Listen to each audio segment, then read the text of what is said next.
Hello, everybody, and welcome to Time Isn't Real, brought to you by the Foxfire crew. Also known as the Ragnarok Raven Yes, team. also known as that. I should probably switch to that next time. Yeah, God, we're so professional. We are. We are, yes. yeah, I got it. There's so many names that I have to get through, you know? yeah. So, And oh, we were planning on a subject this time, weren't we? yeah. Yes. And how do we go into Who this want subject without sounding like lunatics? just uh We can't. I mean that's part of it. Just say that it's something that was originally on another episode that got Yeah. lost along the way. Yeah, episode It's And we want 41. to revisit the idea. for It the was a record. It's not that the footage got lost or anything. It's just that we never uploaded it. Oh, nothing would well, upload it. that's basically lost. Uh, I don't know why. So it just somehow got corrupted across everything. Rumble didn't like it. YouTube didn't like it. The stuff we oh, is talked that the about. one that Rumble refused to upload? Uh huh. Ah, Just throw it up on archive.org. Well, it's gone now. The file's gone. Oh, But that's why we're here doing this second episode, or technically our first episode, our non-pilot. Yeah. Something about dragons. something. So indeed. the vagueness of the title is intentional because one of the main things is just the theories on how dragons could have been real. Some of it's probably just going to be actual chit chat about dragons in Mhm. media and stuff. So this is the dragon episode. Oh boy. Starting off Starting strong. off the podcast with a bang. Yeah. Now, for all the listeners out there, and I can also say for all those here, but I don't think I need to say that for all those here, we ask you to approach this with an open mind. Don't go instantly say, no, this is poppycock, this is stupid. No. You're not helping our case. No. Eh. I'm not. I'm asking everyone who's watching to have an open mind and just give the weird ideas a thought for a moment because the weird ideas will warm into your head. You might actually start thinking. That sounds painful. Don't go swimming in Careful, Disneyland, they might kids. get smoke pouring out of their ears. I heard something about Disneyland and something about out of people's ears. Making people think. Careful, they might get smoke pouring out of their ears. Yeah. And I said, don't go swimming in Disneyland. Ah. So, dragons. Well, I mean, at least go if ahead. you do, Steamboat Willie will be there to see. Yeah. Yes. The mouse is free.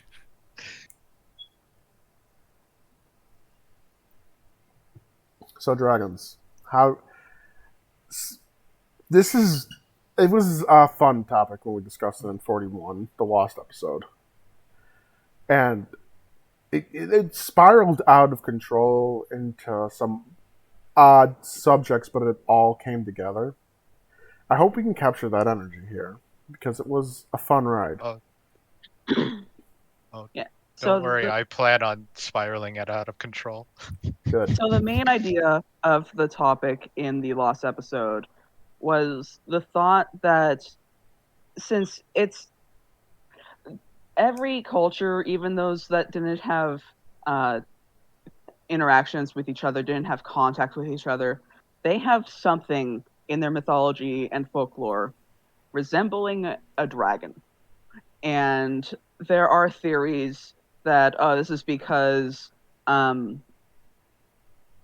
like our ancient ancestors were afraid of big cats and giant snakes and giant birds. And while those are true, I don't think that that would come together to create a fairly consistent dragon-like figure. So our thoughts is that whatever we interpret as being a dragon could have been an actual predator around the time of the Ice Age, slightly before it. Hmm. And why there's no fossil evidence of such a creature, we have to look at why there are rarely any fossils of birds, sharks, etc. I mean, that's just because fossils are really difficult to form. Yes, they Yeah. are very difficult. And things with And hollow bones don't form fossils that well. or if they don't even have bones, like Mhm. in the case of sharks, there's a reason why we only find their teeth. Exactly. They're cartilaginous fish, which means that they don't have hard skeletons. No, they don't. And the whole thing is with a dragon. And now we're not going to get into this different subspecies of dragons with wyverns, Chinese dragons. We're just talking about giant lizard that flies. Not all of them even fly. That's true. Giant lizard. Giant lizard, and well, if we're going to go giant lizards, we have dinosaurs. But like specifically Oh, the dragon. For something that big to fly, it would have to be very light, right? Or has giant wings. Not necessarily. There'd also be, you could introduce lighter than air stuff in their like biochemistry. That would be fun. Yeah, a super popular way to explain dragon flight is also a super popular way to explain their ability to breathe fire, and that's some sort of hydrogen or methane or something in their body that they use for both. I love how we're using this. We all saw the dragon documentary on Animal Planet. Yeah. I mean, I don't That remember too much about it, but that time that Animal Planet convinced everyone that dragons were real and mermaids. And mermaids. and mermaids. And the megalodon. Well, that was real, but alive. I mean, To be fair, yeah, was that real. one. No, but the thing Animal Planet wanted to convince us on was that the megalodon still exists. Mhm. Oh, okay. God, when You know, channels gaslit people. I know that like it's not a thing, but I still love the theory that the Loch Ness monster is a plesiosaur. It's a fun theory. Yeah, I want to know. and I don't care. I don't care how many times they search that lake and find nothing. I'm going to keep thinking that's true. No, I believe in the Loch Ness monster fully. I just don't know what it is. It could be a plesiosaur that somehow survived all these years in a small colony, but that's a reach. It's a reach. And like none of the But it's ancient depictions of the Loch Ness monster depicted it as a plesiosaur. They always pictured it as a sea serpent. The ancient depictions. It came from a photo that had like a periscope neck. I know, but the Loch Ness monster existed before that too. Oh, okay. Yeah, it's an old going far back because it was supposedly a wizard did something. I don't know the full legend. Maybe the Loch Ness monster is a kelpie. Could be. I mean, it makes sense. It does fit the myth, and it is Scotland. Yeah. I think it's safe to say, all those watching, we are crackpots that believe in mythical creatures. I mean, kelpies can shapeshift, so. Yeah. Which is such a convenient thing for a mythical creature to do. Yeah, I know, right? Kelpies, pukas. Isn't there some dragon myth that they shapeshift too? There's a ton of those. It is one of the most convenient ways for mythical creatures to. It's like, oh, why don't we see them? Oh, that's because they're around. They're disguised as other things, or they're humans. No, they're just invisible and very, very quiet. Oh my god. For those who don't know, that was a Skyrim joke. Wait, wasn't that joke in Morrowind? I don't remember. Gonna find out that it was actually in Oblivion, the one that only I've played. It was in one of them. From our favorite character, Maik the Liar.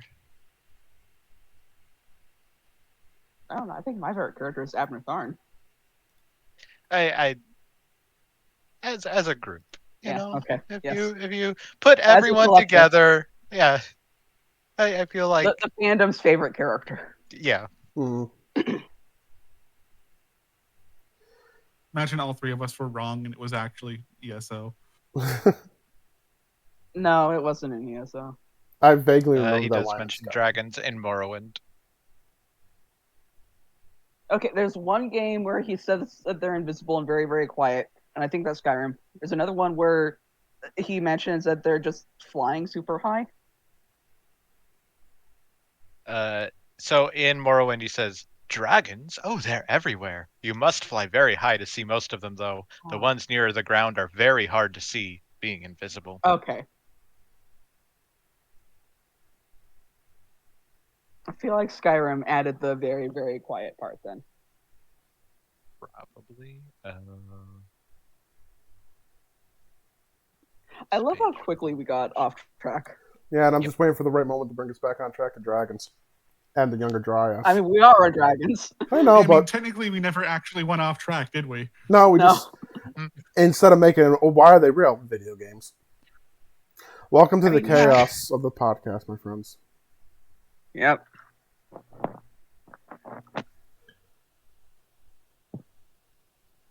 I mean, dragons are such a broad topic that I don't think we're ever going to get completely off track. No. We won't. It's a subject we can all talk about too. That's the best part. Yeah. No, we just end up at the rock station. That is true. Yeah. I'll just get a transfer to the next. But since we still are on the topic of dragons, let's go back to the fossil thing, because Nate made a good point about fossils being they're rare. They're more rare than you think, because they have to have a perfect storm of circumstances to even form. A lot of people don't even know what fossils are. People think fossils are actual just bones that somehow stayed perfectly preserved this whole time. Yeah, no. They're sediment that took the place of bones. Yes. And people need to learn that. And guess what? Certain types of creatures can't leave bones unless they're perfectly preserved. It's like it's rare to even find a perfectly preserved fossil, because it has to happen in a certain way. And that's why, despite, like I mentioned this in our little notes, but despite the species existing with millions of examples of its own kind, we've only ever found 2 fully intact Tyrannosaurus skeletons, or fossils. Specifically the T-Rex, because the Tyrannosaurus is a generic name. Yes, the Tyrannosaurus Rex.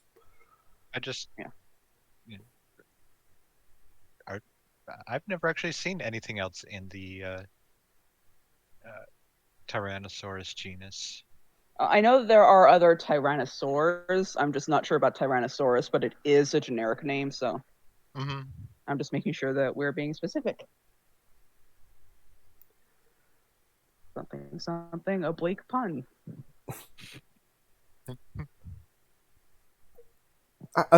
If I don't know the answer to this one, so I'm just going to ask if any of you know, if anyone in the comments know.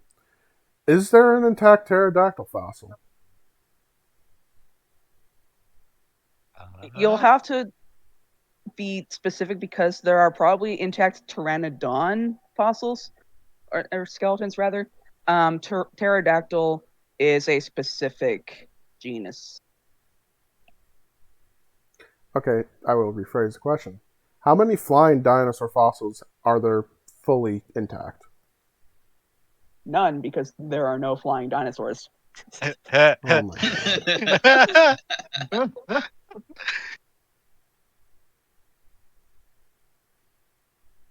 Apparently there are intact skeletons. I can't really... It's just not a lot. I can't really fact check this, because I don't even know how to search this. That would be a hard thing to search. But actually, no, it wouldn't. Thinking of it. Apparently pteranodon bones were completely hollow. Interesting. Mm-hmm. It's one of the things that I allowed don't them to know fly. I don't know if they're latticed like bird bones or if I should take the completely hollow at face value. I think they were latticed like bird bones. Yeah. But that just goes to show you, it's like those fossils had to be specific things for them to form exactly the way they did. Now, dragons. Dragons, according to myths and legends, they like to live in mountains and in caves. Right? No contradiction. Yeah, Yep. or unless Uh, you're in the east, in which case they like to live in rivers. That's true too. But trying to get my thought process going. If they didn't die in a specific way, we like there are probably thousands of dinosaur and prehistoric fossils we will never find of species that we will never know existed because they didn't die a Oh, certain yeah. way. There are probably millions of species in general that we will never discover. Mm-hmm. It's like all these creatures of myths and legends. For all we know, they could have all existed, but I'm not going to touch on that. I still want to stick to dragons today. Save giants for another topic, because that's a different Yeah. that's a different way to go. I will say giants are unlikely just because of the square cube law. Who's saying they didn't evolve to be like that though? Elephants exist. They're giant. Bipedal locomotion And with the square cube law is how that's big a are? big. Well, okay. Let's be fair. Giants weren't. At most, they're 10 feet tall if they existed, Right. That's fair. and Yeah. that's not. I forget his name. The tallest man in the world was what, 9 feet something? It was Robert Wadlow Jr. at I think just under 9 foot tall. I How think do like you know that 8'10". offhand? Mostly through things like Ripley's Believe It or Not and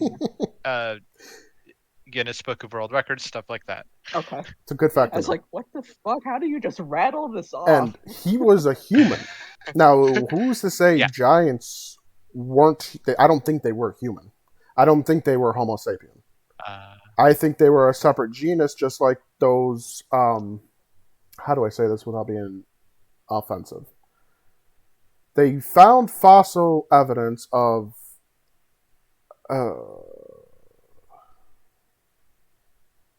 hobbit-sized people in like the Halflings Philippines. or whatever. No, like people they were comparing them mostly to hobbits because they were like that size. Yeah, hobbits are another word for halflings. Mm. Oh, halfling. Well, that would have been better than Yeah. hobbit. Because I doubt they had hairy feet. I mean hobbits are halflings. Oh. Well, really small people. Uh, If those really small people existed, smaller than a little person, what we call in myth as halflings, who's to say a species, not subspecies, but like a parallel species to humans didn't exist that were giants that were killed off during the same event that probably killed off the dragons and any other weird species to exist. Okay, then like that particular event, I don't think that particular event would have killed them both off. There's also the fact that it is a lot easier to evolve smaller than it is to evolve bigger. That is true. There's a reason we don't have dire wolves and saber-toothed cats anymore.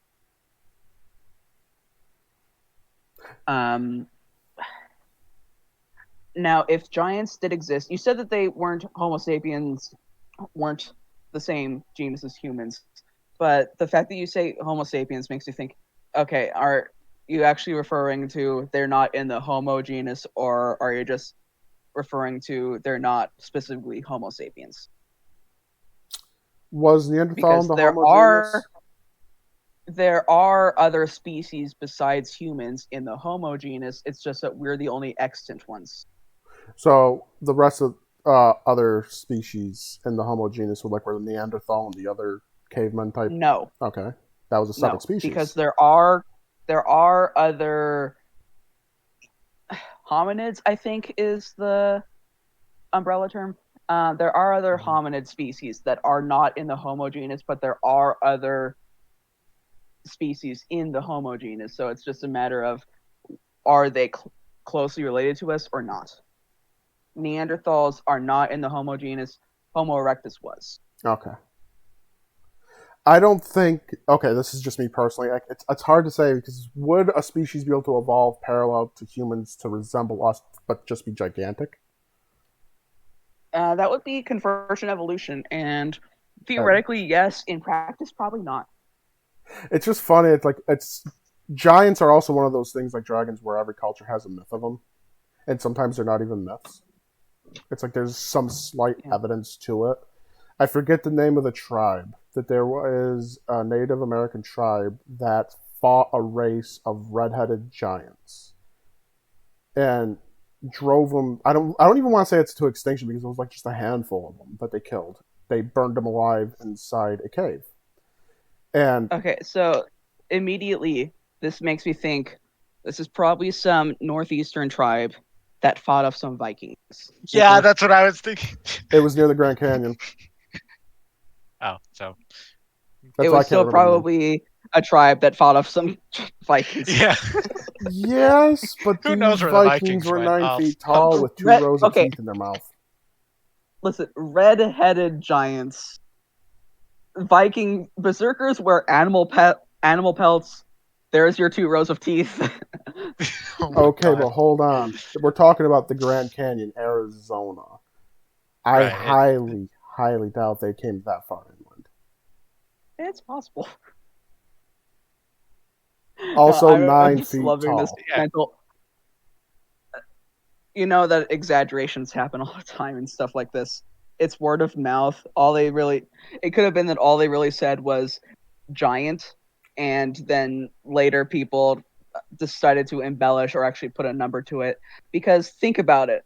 You have a Native American who's probably rather thin and fit because of lifestyle. Then you have a Viking who is burly from training for combat, and I I would still say I doubt Vikings consider. came that far into America. I know, but ignoring that part, um, it's very likely just from description alone that it was referring to Vikings or something similar. Because there's not actually any reason for Vikings to not have come that far. Because it's all land. Yeah, but they left after Vinland. We think. Well, yeah. No, we have records that they left after Vinland.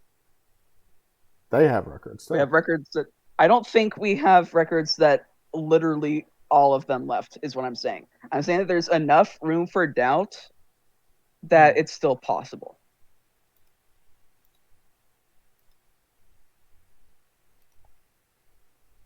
The fact that we have records, but we don't have like people alive today who were eyewitnesses or anything.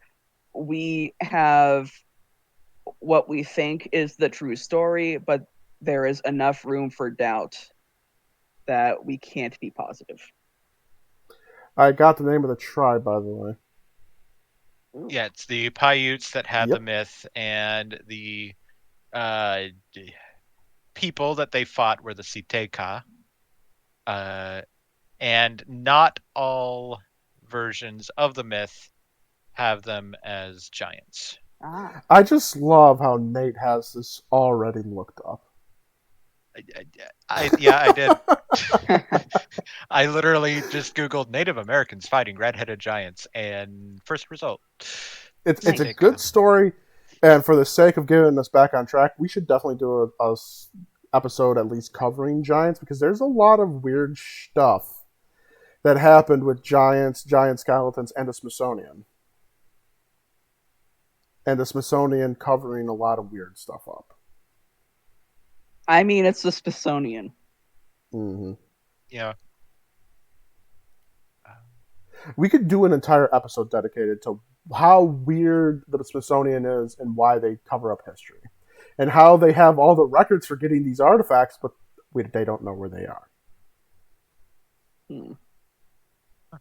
Apparently, in 1911, they found a large amount of artifacts and mummified human remains in the Say it.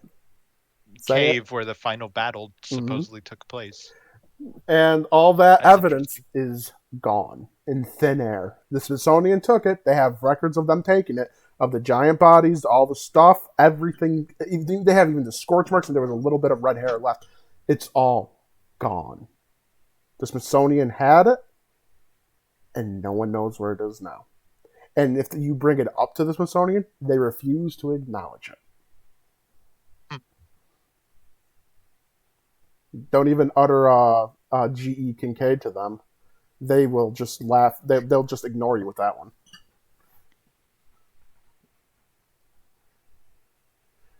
For those watching, G.E. Kincaid, I think that was his name.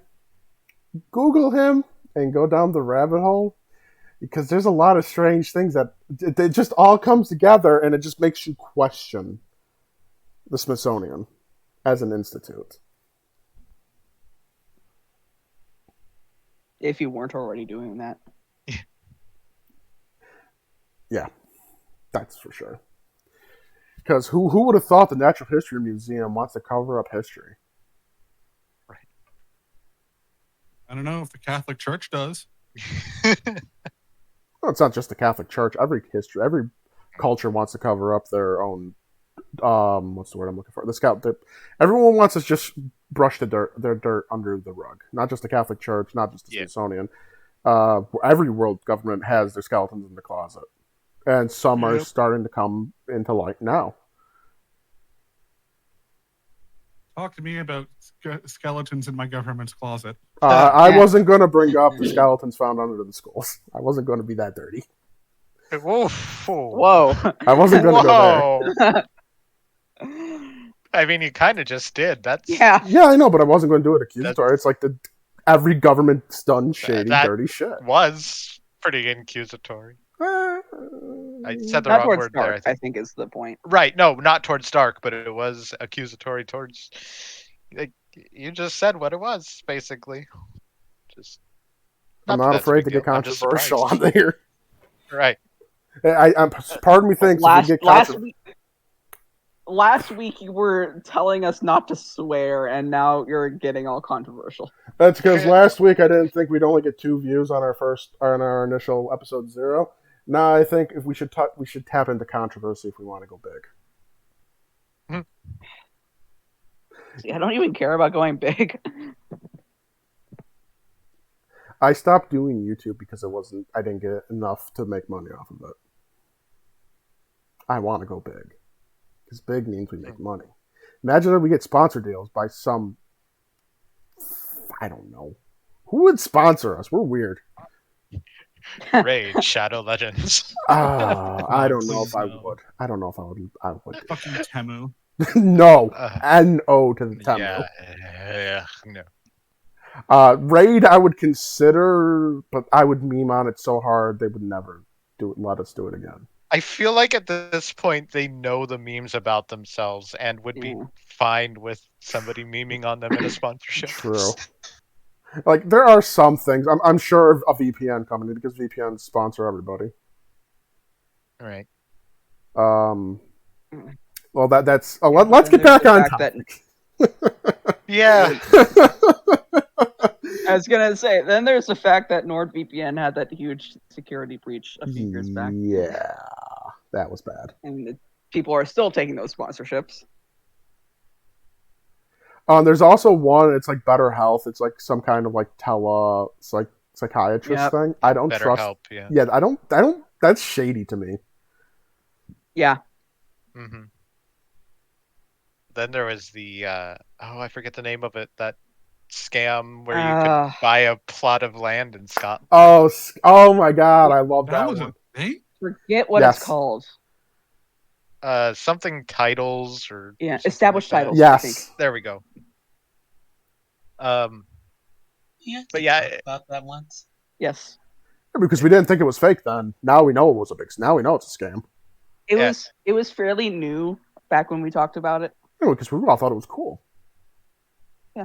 Just pay $10, And it be turns out reward. that established titles does not have the authority to sell square feet of land in Scotland. That's basically the equivalent Whoever of would have guessed? yeah. That's like the equivalent of paying $100 to have a star named after you, and that star name is never going to be used. Right. I mean, like in theory and probably in practice, I could buy square feet of land in Scotland because I'm a UK citizen, but Mhm. I don't have the money to renew my passport Right. or to buy land in Scotland.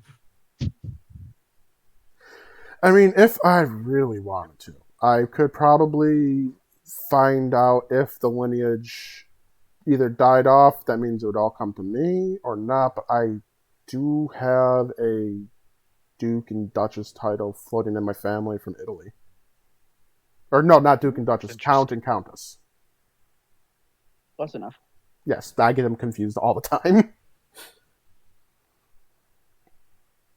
A duke rules a duchy, and a count rules a county. Is that true? Is that literally where the names come from? Yeah. That's Wow. awesome. I never knew that. But yeah, like last I knew What in my is it? family, it was World War One was the last known with the land and all the title and all that. Okay, but what is a duchy? I believe that it's basically like a step down from princedom. That doesn't tell me anything. Royal titles are weird. It's all about how much land technically is in your name, the prestige that comes with it. It's all hierarchy. Okay. Unless, of course, you're the Holy Roman Empire, where titles mean nothing. You're an emperor. There was and you're still an emperor. technically a hierarchy. Like, boy, the HRE was complicated. And it was none of those three things, really. So, we were talking about dragons at one point. Yes, let's get back to Yes. dragons, Remember that? because there's something fun to talk about with dragons and the weird mythical creatures. Now, Mm-hmm. there is an event, this is going back to shared history across multiple cultures. There is a shared event across multiple cultures that science is now starting to say, yes, it was real. And it did wipe out many things. And I, of course, am referring to the Great Flood, which happened, what was it, like 30,000 years ago, supposedly? Something like that. Now, it should be mentioned that we are referring to the Great Flood as a real historical event. We are not referring to the biblical version. No, we're not We're talking just about referring to there was a Great Flood that happened.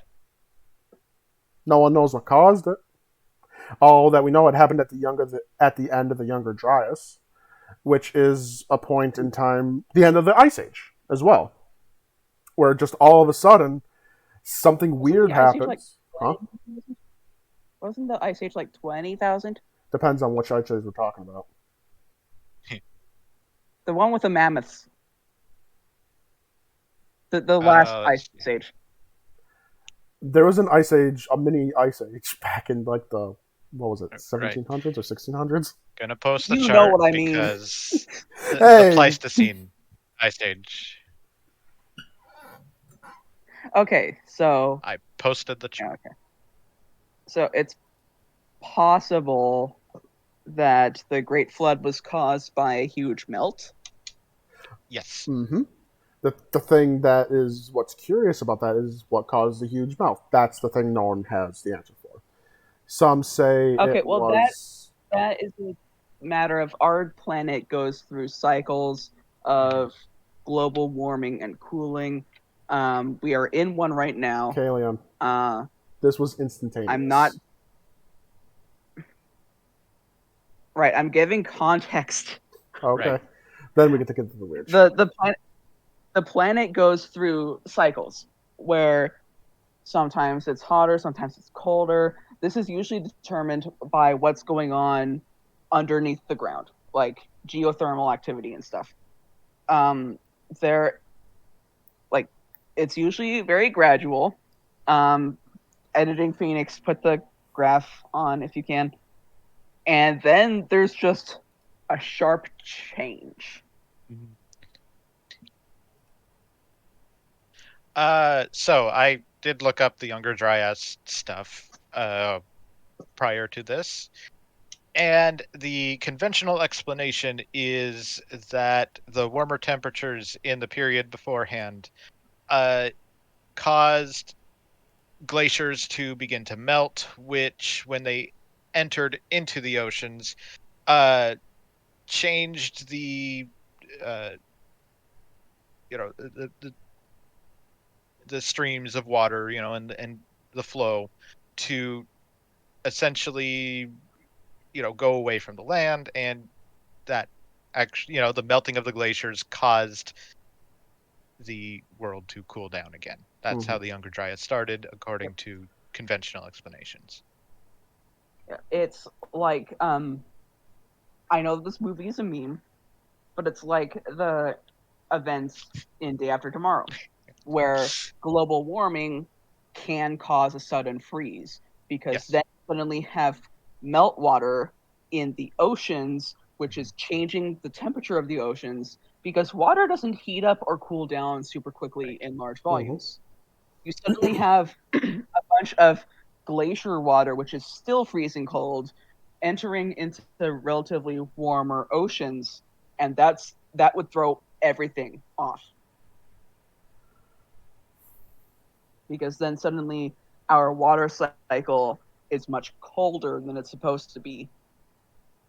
And then you get it wouldn't be as extreme as in Day After Tomorrow. No. But it is still scientifically backed that yes, global warming causing glaciers to melt would result in global temperatures dropping for a while. Yes. Look at us being scientific. Yeah. There's also some Day After Tomorrow there's some was one of my favorite movies weirdness in all this too, because no one knows how because it was a flash, like a flash of heat and everything, and it happened. Some think a comet hit the poles, which would cause it. That's one of the theories, which is something that could happen, something that did happen probably, and that would have caused everything we're talking about right now. Another one is it's plausible, but there's like no hard evidence for it. Earth crust displacement. I could see that. Yeah, I want to go back to the polls thing when you're done listing off. Okay. And of course, if you don't want to go with convention and go with the bizarre, this goes with pre-human civilizations causing a nuclear war, which in theory would also cause the same exact thing.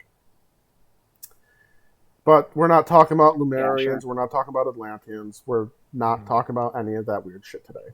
We're talking about dragons, which is still weird enough. Yep. And we're still not really talking about dragons. No, we're talking about this is what could have killed. Change, the more they stay the same. Yes. What we're talking about, Phoenix? The whole reason I brought up the Younger Dryas and this flash freeze and flash hot, whatever the opposite of a flash freeze is because the flood wiped out countless species. If you couldn't, I want to go back to the. Oh, let me. I will let you go back. Don't worry. I promise. I thought you were moving on. No. I'm just saying why this ties in with the dragons and the Great Flood, or if it was worse, Earth crust displacement. That's an entire separate apocalypse. That's even worse than a Great Flood. That's a clean slate destruction. That's like nothing. Very little would survive that kind of destruction. Because it's like we know for a fact that things did survive that era. Exactly. So. We survived. Because I know more than just us. More than us. There's a lot of species that survived from the Ice Age to now. There are species that are ancient compared to some things. Look at the horseshoe crab and the crocodile. And the shark And the and the shark especially. coelacanth. Yeah. Oh, yeah. I forgot about the coelacanth. How could we forget Relicanth? Pokemon did.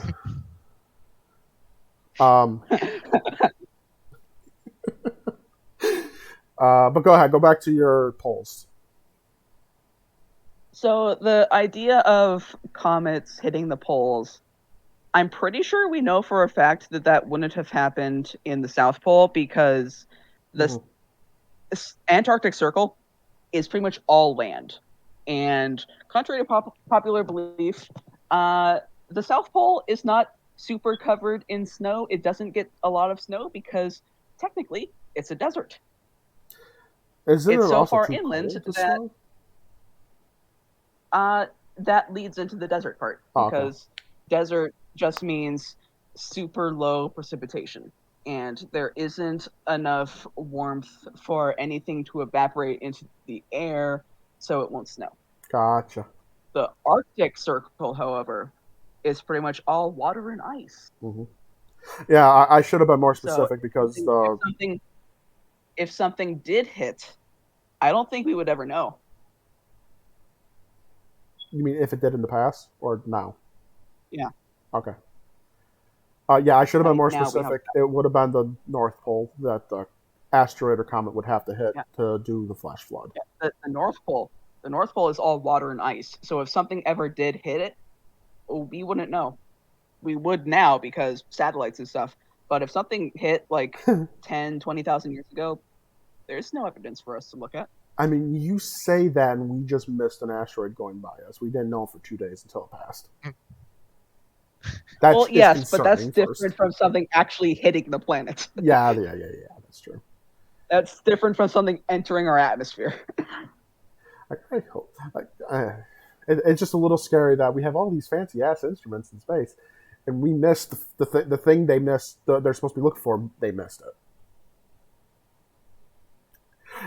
Anyway, going back to dragons. What does this all do with dragons? It's like this is what would have wiped out dragons and other, if they existed, mythical creatures. Because it wiped out who knows how many species. Huh? No, I think that depends on the creature. True, I think sea monsters survived easily. Because there are some creatures that I think undoubtedly are not actually real, like the basilisk, because that whole thing is just, hatch a chicken egg under a toad. Oh,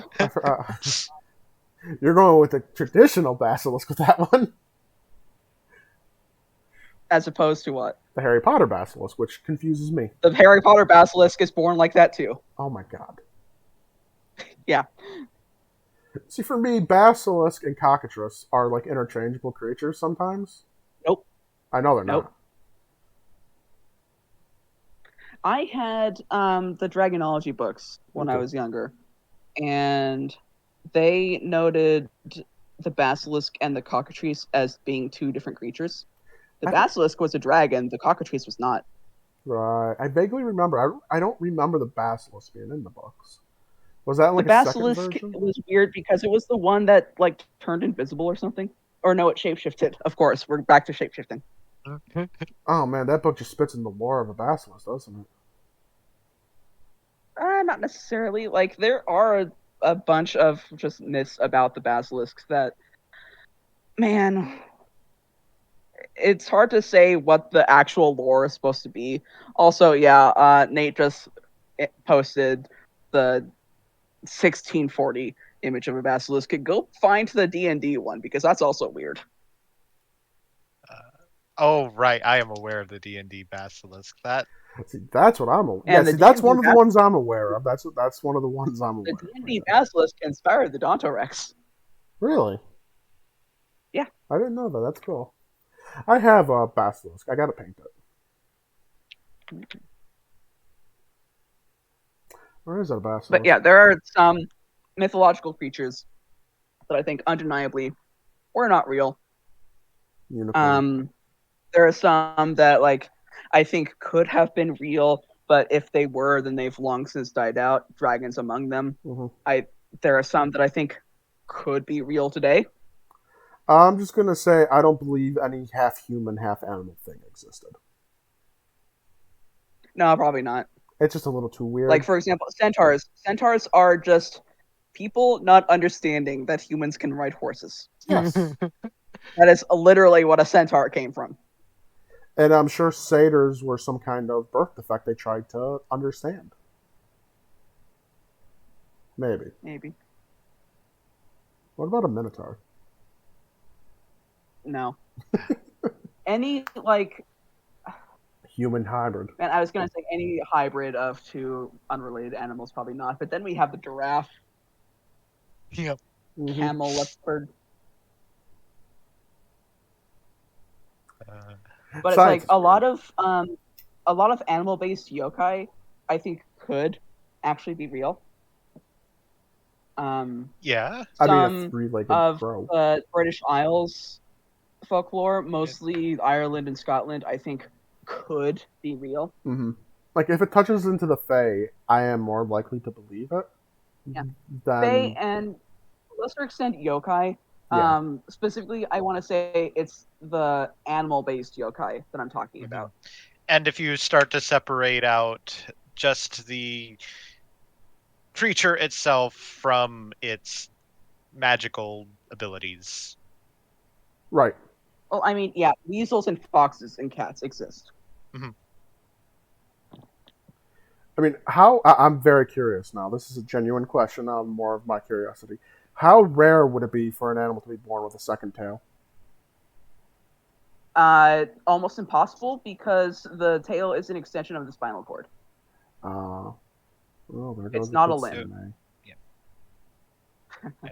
you'd have to have weird twin shenanigans going Now on for it to happen.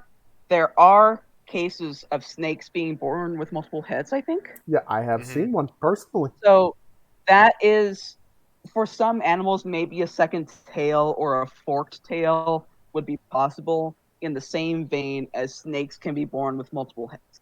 Okay, I get you. Yeah, but it's not something that would evolutionarily arise. Well, I mean, it could. It But there'd could, but it's be- super unlikely because, again, the tail is an extension of the spinal cord, which means that the spinal cord has to fork. So this And is more that like doesn't weird make Siamese sense. twin stuff then. Yeah. A forked spinal cord does not make sense. No.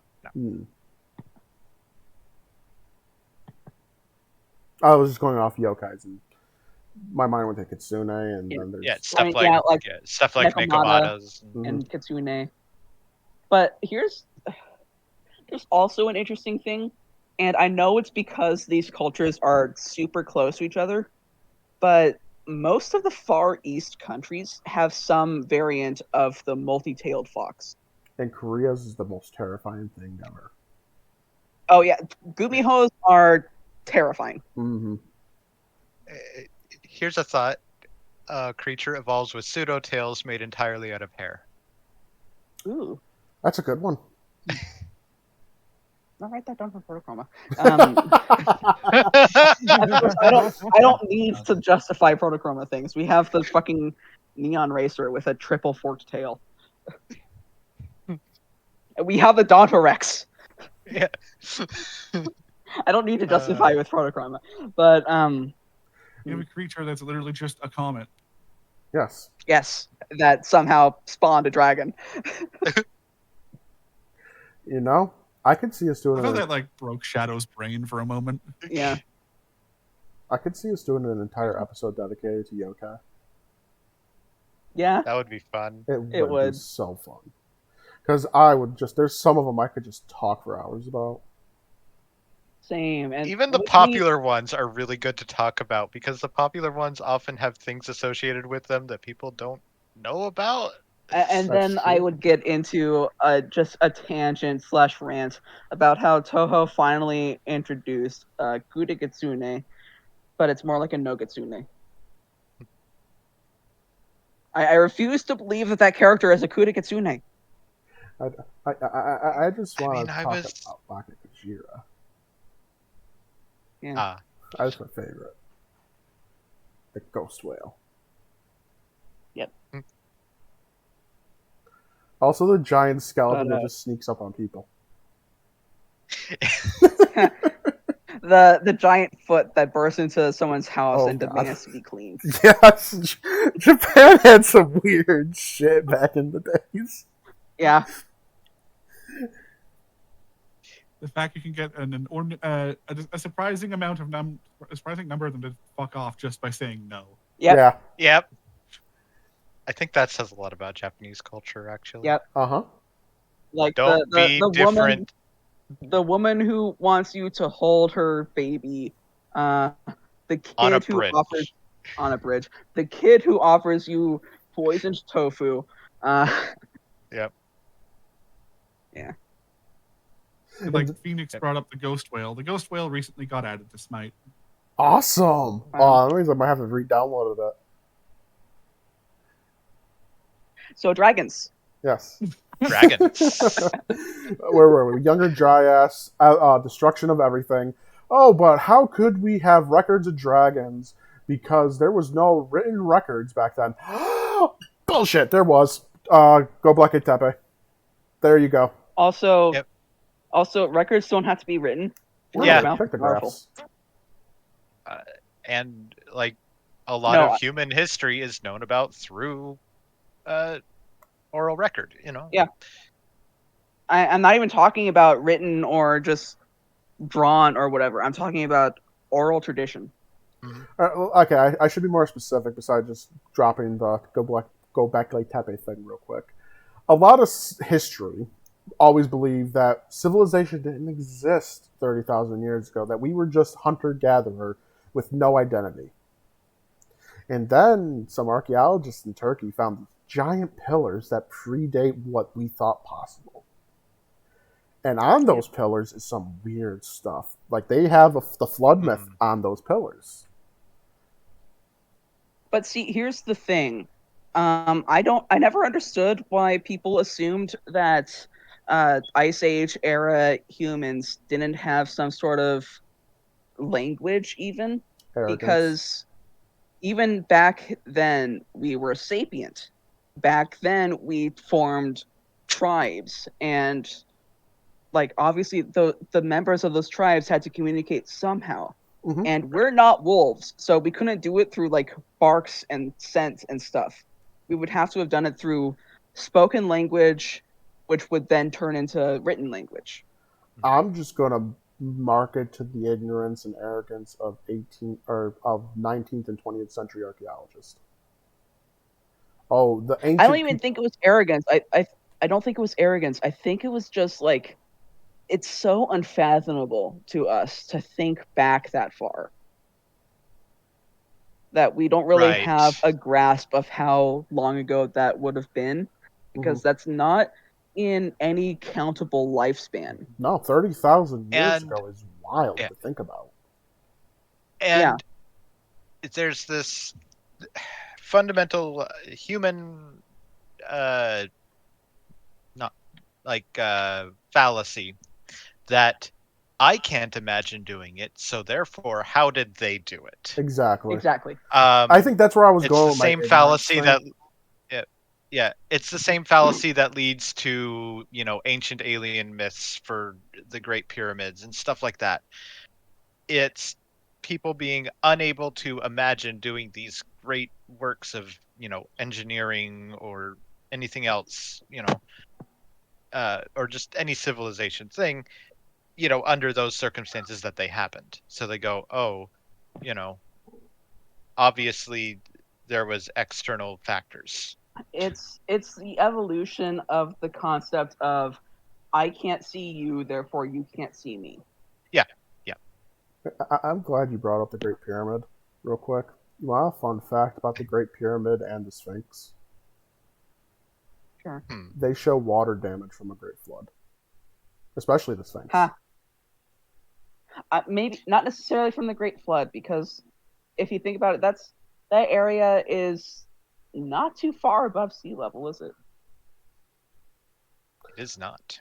No, yes, but not enough to cause the damage that this has. Like the entire like lower half of the Sphinx is like, if you put rushing water on it for a good like if you put power washed mud, like it's that bad. But no one knows why. How? No one knows why. And then we bring up the Great Flood myth, and it's possible. But then the archaeologists and Egyptologists especially really don't like it because that would say the Sphinx and the Great Pyramid are older than we thought. Which that's an entire different subject, and we're not going to be talking about prehumans. Just thinking about it, I doubt that it was from the Great Flood that we're talking about, but there could have been some more minor flood, because thinking about it, it's not that far from the ocean. But the thing is, though, that far above sea level. The Egyptians kept meticulous records of everything. We would have had the records. Like, we knew when a pharaoh took a shit. And each time they took a shit. There is the complication that they sometimes didn't keep records of, like, when catastrophic things happened. Or those records got destroyed somehow. Yeah. That's true. But I think it's safe to say the records for something like that would have been kept either by another culture as well. Like something like that would have affected Greece, Rome. Or, heavens forbid, in the Library of Alexandria. That's true. I'm still sad about that. I feel like there's a connection here to be made, because like the whole Moses thing, the Great Flood is a Noah thing, something Bible. I don't know where I'm going with this. There's just like threads here that I can see could connect. Yeah. Maybe the Old Testament wasn't as much bullshit as we all thought. Yeah. I mean, it probably is. I mean, I just in my Catholic school, I disproved the first 5 books, at least Genesis. I disproved Genesis to my religion teacher and to a priest. How'd you do that? I did that when I was like 12. Oh, how I did it? Okay. I don't know anything about Genesis. So. Okay. From what the Bible says, God created Adam and Eve, correct? We're not going to talk about Lilith. That's a Gnostic stuff. Yeah. Adam and Eve were the first humans. God never created anything else but Adam and Eve, according to the Bible. Right, so the human race is just a bunch of incest. Oh, this gets back. No, hold on. This doesn't count. It's not just that. There's fun things that get just casually mentioned in the Bible. Let me cook. Let's fast forward to Cain and Abel. Adam and Eve have 7 kids. Cain, Abel. Was Sarah one of them? I don't remember. They had a large family. Who cares? Cain and Abel are the important ones. Cain kills Abel. God comes to him and says, you will be punished. I will give you the mark of Cain, so the people in the land of Nod know not to kill you, or they will suffer my wrath. Mm-hmm. Who are the people in the land of Nod? If God only created Adam and Eve, who the fuck are those people? Yeah, And that had both the priest and the religion teacher stumped. And what that points at is either God created more people and didn't tell us, or God isn't all powerful. Because otherwise he would know who they are. Or Genesis is just bullshit. I say that as a Catholic, too. I do not take Genesis literally. I am someone who believes in evolution. I've always believed in evolution. I want to make a joke here, but it's spoilers for Lucifer.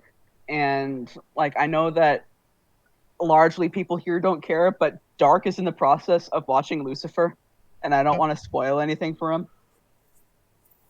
Then don't spoil it. Good show, by the way. But there is a joke here that I'm pretty sure Giga can guess at because he's watched the entire show with me. Mostly regarding Cain.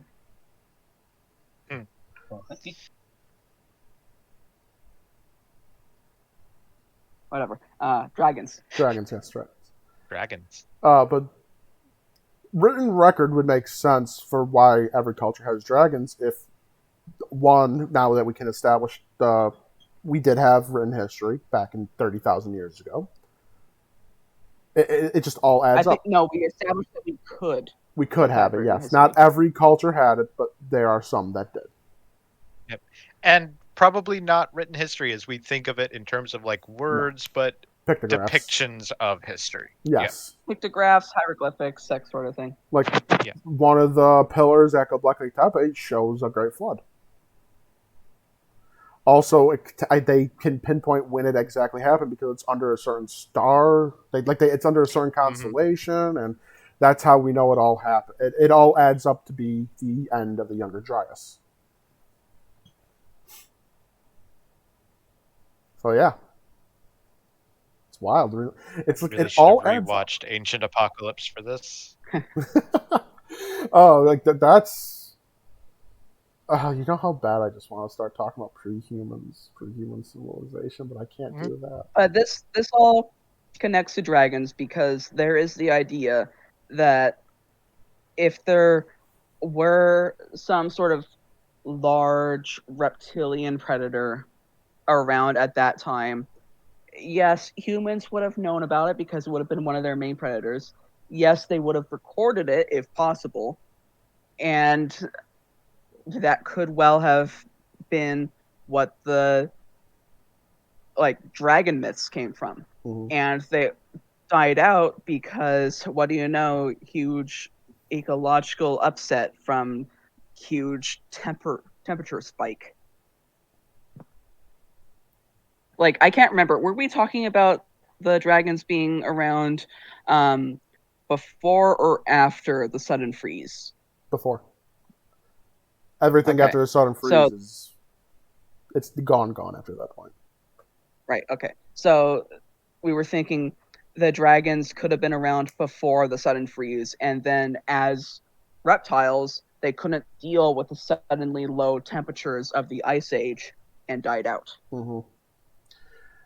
And if you want to argue why some myths exist today in places, there are, if you want to grasp at straws, maybe some of them did survive in subtropic areas like Asia with the Asian dragons.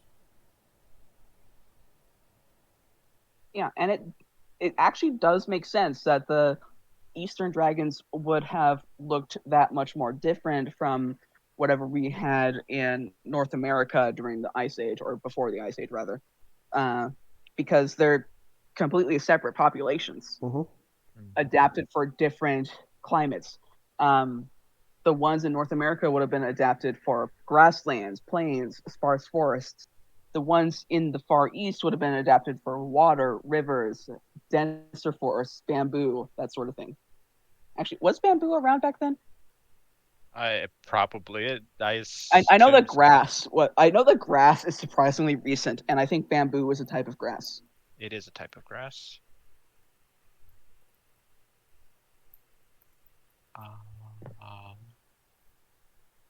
Taxonomy, that doesn't help. Distribution, that doesn't help.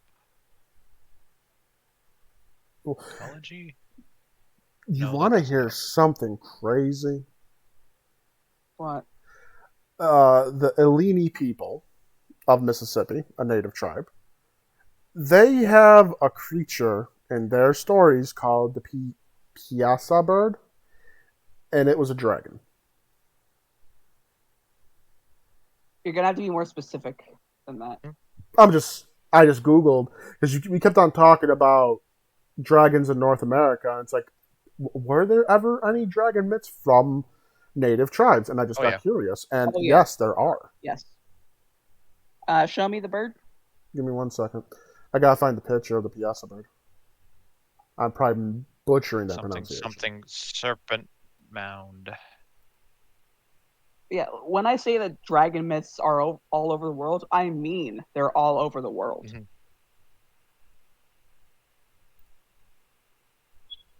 Yeah, and like I brought up something serpent mound, which, let's face it, was probably a sort of depiction of a dragon myth. Yeah. Where is serpent mound again? Serpent. I'll try to find like a close-up picture of it. I don't even know where I should be looking.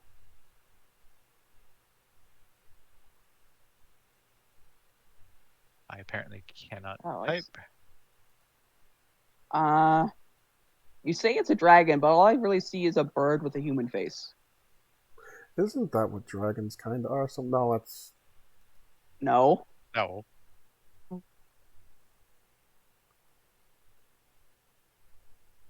Like, they're the furthest thing from being a bird with a human face. I mean, this is more of a Yep. chimera from what I'm reading about. But this is the native people said they said this was their dragon story, so I'm not going to question their native tribes. God forbid.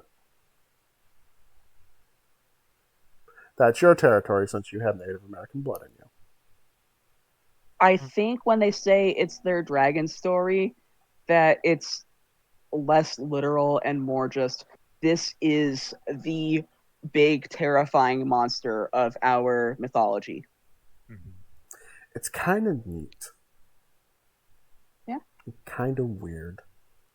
I just get a little weirded out by mythical creatures with human faces. That's why I don't like the Manticore that much. Mm. Like when I do But you like Manticore stuff. Nagas, don't you?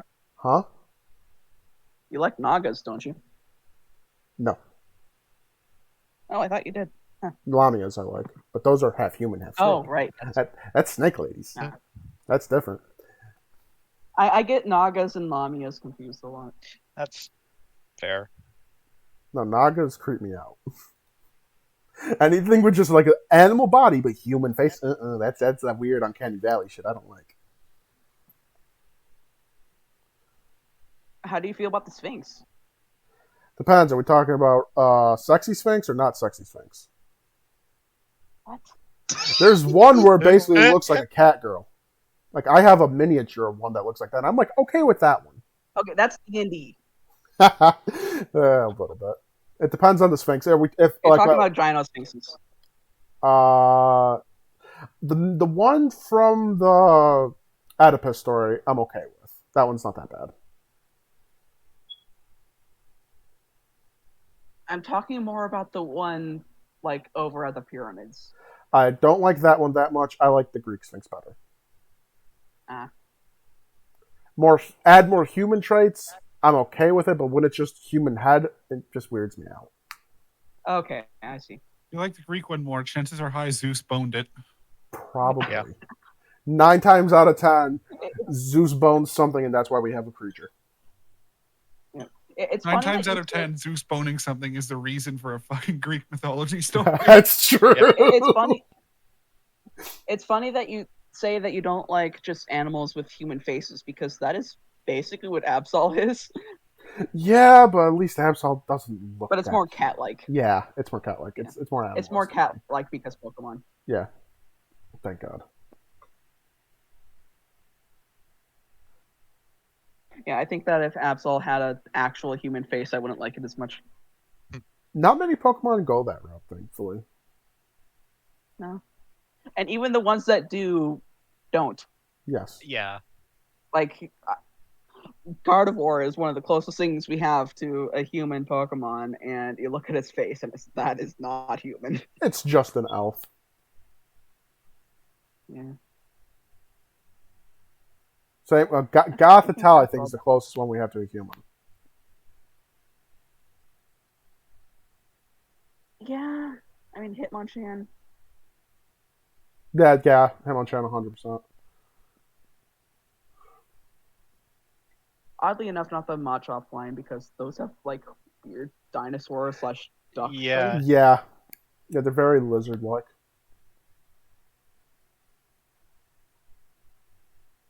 Like, the later gens have more human-like creatures, but not as bad. Like, the Conkeldurr line, kinda. I don't like them. Neither do I. I hate that Pokemon. I mean, like, the humanoid Pokemon in Gen 5 are just either weirdly uncanny or Muppets. Yeah. Yeah. And yet it's the trash can and the ice cream cone a lot of people complain about. I never complained about them. Sock I and throw. really I liked. I actually really like the Trubbish line, and I don't understand why people are so like. They're dust bunnies. You know. They're the first Pokemon that James Turner designed, I'm pretty sure. Shadow Lugia. Yeah. Oh, okay, that doesn't count. Oh, I count that. Okay, That's that's awesome. like saying that I. That's like saying that I designed like Mega Lugia. All I did was slap some traits onto a Lugia. But Trubbish is Anyway, cute. dragons. Yes, dragons. We can talk. We can have a dedicated Pokemon episode in February. Oh, That's also, February. I just realized that James Turner doesn't actually have designer credits on Trubbish. Oh, I thought he did. So did I. I know that he designed the Vanillite line. Yeah, And Golurk and Vanillite, Golett. Golett line, I Volibite could've line, I could have sworn that Phantump he. line. I could have sworn that he designed the Trubbish line. Naganadel. And Poison. Oh yeah, I love Naganadel. Such a good book. I'm sad they didn't come back in Scarlet and Violet. Okay, do you guys say Naganadel or Naganadel? I have no idea. Both sound good to I me. usually say Naganadel because it reminds me of McGonagall. How was it pronounced in the show? I don't know. Neither do I. I barely remembered the Naganadel episode. Anyway, dragons. I guess Naganadel is a dragon. I know. I That's was like about the to say fifth time you Nagano. said that. It's But a weird bee dragon. dragons existed is, I think, what we're getting at. Could have. More than likely. They could have existed. I think what I'm really trying to just say to the people watching to open your mind with, there is a lot of strange evidence that adds up more and more that can lead to the existence of dragons. We will never find their Did you bodies bring because, huh? Go ahead. We'll never find fossil records of them because they either didn't die perfectly and have their body perfectly preserved so the fossilization process could begin, or their bones weren't able to be fossilized because they were thin like a bird's bones.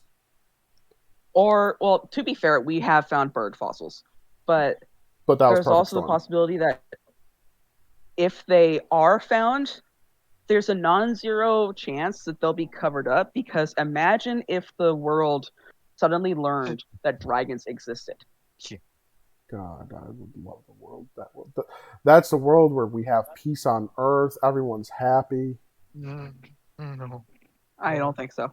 Then we get That's to the world where everybody's trying to claim that they're the ones who Yeah. slay the dragon. Who not just slayed the dragon, but like who were like who gets to have the dragon myth of the real and dragons. not just that, but dragons feature not just in mythology but in religion. Lots of Imagine religions. if you had the power to say that any given religion was undeniable fact. And this, Imagine the storm. And this is why giants are covered up, I think. Because giants, that's just proof Nephilim existed. And that's a thing the government doesn't want. Something Jotun, whatever. Mm-hmm. But see, like, even if we could say that giants existed, there's more than just Nephilim, Phoenix. I know, I'm just saying that's just another name for them. Nephilim, Jotun. What was the Asian version of them called? I mean, Oni, I guess? No, Oni are more ogre. No, Onis are more like demon/ogre. I mean, every culture has giants. Every culture has the name for a giant. I just call them Nephilim because, like we're bringing up religion. It's like you don't want the proof. That like no one that would be covered up. Yeah, fair. That's a no. But also, like for example, Norse mythology is Norse religion. Yes, I know. Greek mythology is Greek religion. I'm saying that, like, if proof of dragons came out, it would be like saying that one particular religion is definitively correct. And it doesn't matter what that religion is, people will go to war over it. It's going to open up a can of worms that we can never close. So while I do think that dragons could have existed, I don't want there to be proof. Well, you don't want a worldwide jihad?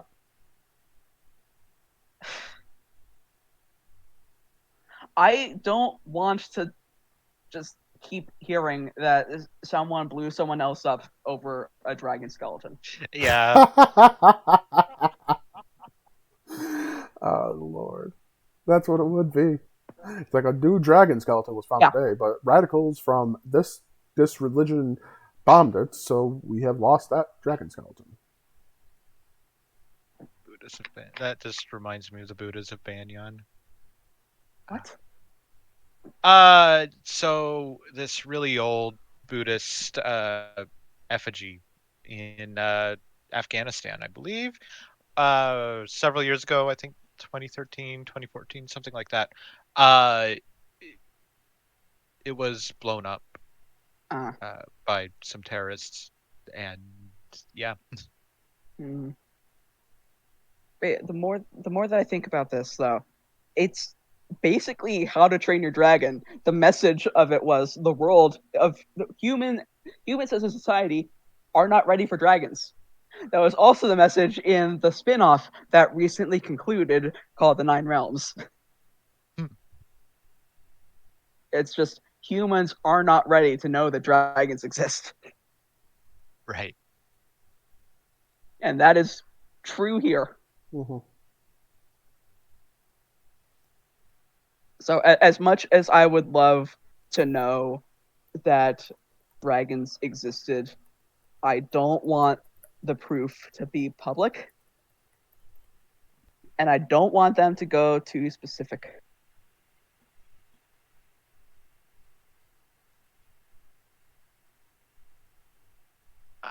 So anyway, before we got on this, while I was just thinking about our little dragon prompt, I realized something very silly that you could do with dragons. Just from a spec evo perspective, more than anything. What if dragons are arthropods? God. Go on. You So, have my first of all, I curiosity. want to mention that I'm basically adapting a post I found while Googling this. So somebody else has already thought of this. But so it comes down to, the European style dragon. So and the traditional European, the four-legged dragon with extra wings. Yep. What if its similarity to a reptile is just entirely coincidental? So, uh, the big thing to start out with is the beetles in the Ataphaga suborder, which includes bombardier beetles. Oh no. Let's not even get into the bombardier part yet, because there's cool physiology stuff that you could do. Oh boy. So, first of all, let's say that some of these early beetles begin specializing in active pursuit hunting. And as they're doing this, they start to hunt larger and larger prey, which, you know, makes them get larger themselves. And with insects, that comes with two problems: being able to fly and being able to breathe. Yep. But with some fun evolutionary things, you can kind of get around that stuff. So, for example, these beetles have that thick elytra. What if, when the thin membrane wings no longer allow them to fly? So, what if the elytra were to merge with the membrane wings and then soften into like leathery uh, So they can fly. material? Yep. And then the legs kind of start to go up the thorax a bit, and at first maybe they're holding the wings up so they can flap them, but then eventually merge with those new leathery wings, and all of a sudden you have four legs and two wings. Yep. And that's my contribution to this post, to this idea, because they didn't bring that part up, but I think that's a fun idea. Sorry. Elytra and membrane fusing together, becoming leather-like. Yeah. And that has a little bit of um, precedence in insects because of things like earwigs that have uh, forewings that are very leathery in material. And yes, earwigs have wings, by the way. Huh. And they're shaped like ears.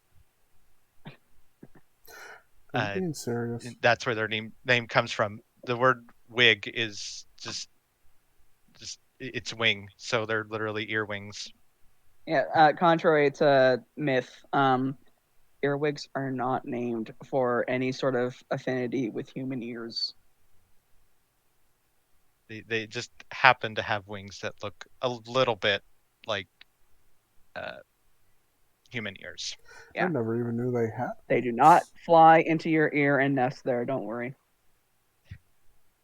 And I posted an image of an earwig with its wings out. Oh, it's not loading. Oh, it's an SVG. God damn it. But, Huh, they are ear shaped. Like, And I never knew they had wings. That's so shocking to me. mm-hmm. And actually, that's part of what their tail is for, is just the way that their wings evolved. They can't like just fold their wings under their forewings, and they actually use their tail to like stuff their wings inside. ooh. Yeah, isn't that? But anyway, back to arthropod dragons. So first of all, uh, while we're usually taught that insects do a sort of passive respiration, uh, Yep. that's really only true for like the really, really small insects. But like larger insects, including beetles and beetles of the Ataphaga order, uh, actually have active respiratory systems. They utilize abdominal muscles to help push air through the spiracles, pores where the air enters, and back out. And so as these insects get larger, you can imagine these muscles getting larger and, stronger Yeah. to, push it out further. You can imagine that their trachea begins to develop uh, bronchi, to help hold the air in. And another thing I like what this post suggested is that maybe even the spiracles begin to specialize. You could have some spiracles specialized for inhalation and some specialized for exhalation, which would essentially turn our beetle dragons into giant bellows. Ooh. Yeah. Uh, essentially having this one-way airflow through their body. Like, wouldn't that be cool? Mm-hmm. Yeah. And then you'd have other small things with their physiology, like and stuff that would probably be pretty easy to develop. Like, they could develop a heart-like structure that could help pump their not blood, it's hemolymph for insects, essentially blood, through their Yeah. bodies, because that's something that an insect would struggle with. But again, it's not hard to imagine a heart-like structure developing. Yeah. For the mouth, you could imagine, because they already have the mandibles, probably wouldn't take too much for that mandible to just kind of rotate and point down. I feel like some And ants do that. and then they could even develop a jaw-like structure, to help catch larger prey. And imagine the exoskeleton forming, like jagged spikes along it, and that could simulate teeth. So, like a rhinoceros beetle. Yeah, yeah. Uh, the only thing I haven't been able to justify is why they would develop a long neck. I But mean, for the same reason that a lot of other animals would develop a long neck, it's a way to get prey further out without making a huge fuss yeah, with their body. yeah, that's true. But It's like and even like the false head on Protochroma does this, where it's got this gigantic neck, gigantic tail, so that it can sneak up on prey without moving its main body and making a huge noise. yeah, yeah. But anyway, the big thing that kind of ties this all together in such a wonderful way. So, the Adiphaga genus, what kind of, the defining feature of them are the fact that while in most beetles uh,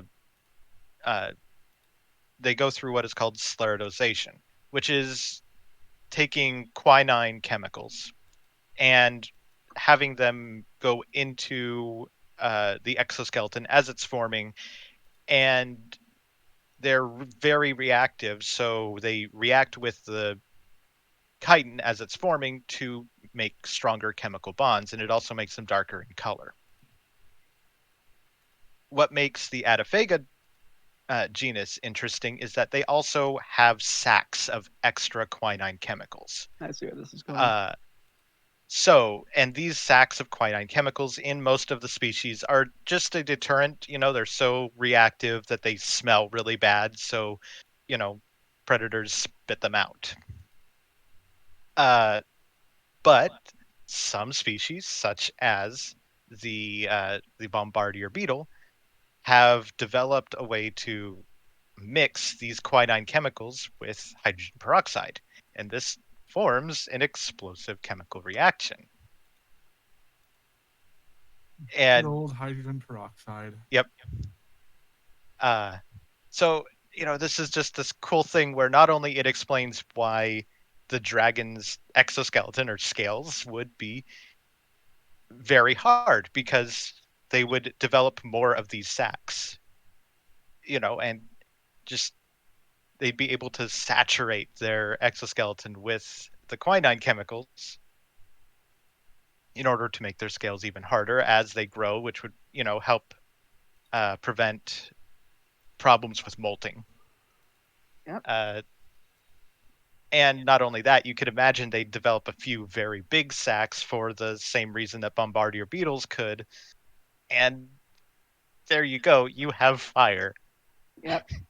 Now, I want to also mention, for those that don't know much about the bombardier beetle, um, people say that it makes rocket fuel.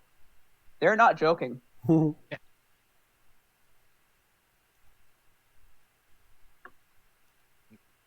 And also, just as an aside, I thought of just a silly way that the reptilian eye thing could work. Oh boy. It's just an optical illusion, because they have compound eyes. And have you ever seen the various optical illusion from compound eyes? I have not. A lot of them look very interesting as you view them from different angles. Let me just try to find. Oh, here's one from a dragonfly. But like, Myanmar. Yeah. you could imagine this kind of thing just happening as an optical illusion and making it look like they have reptilian eyes. Yeah. Oh, so yeah, just dragons as arthropods. I think Yeah. it can work. My main thing is the flexible tail. Yeah, that's one thing I didn't really think about. I'm sure You, that you there's a wanna way.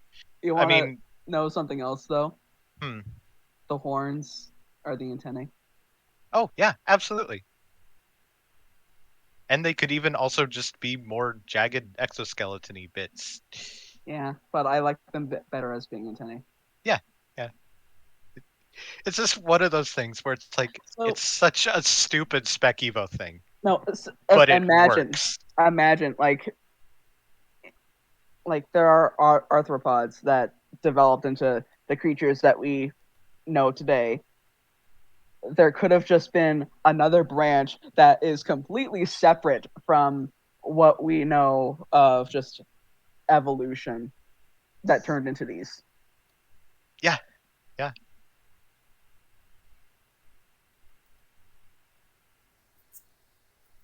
It's one of those really fun things to consider in Spec Evo. So I never actually remember how arthropods fit into just the evolutionary tree, did they come from fish I or? don't know that offhand. Because I know that basically it goes fish, amphibian, reptile, mammal / bird. Description, diversity, segmentation. Oh, evolutionary history. Oh God, there's a separate Wikipedia article for it. God.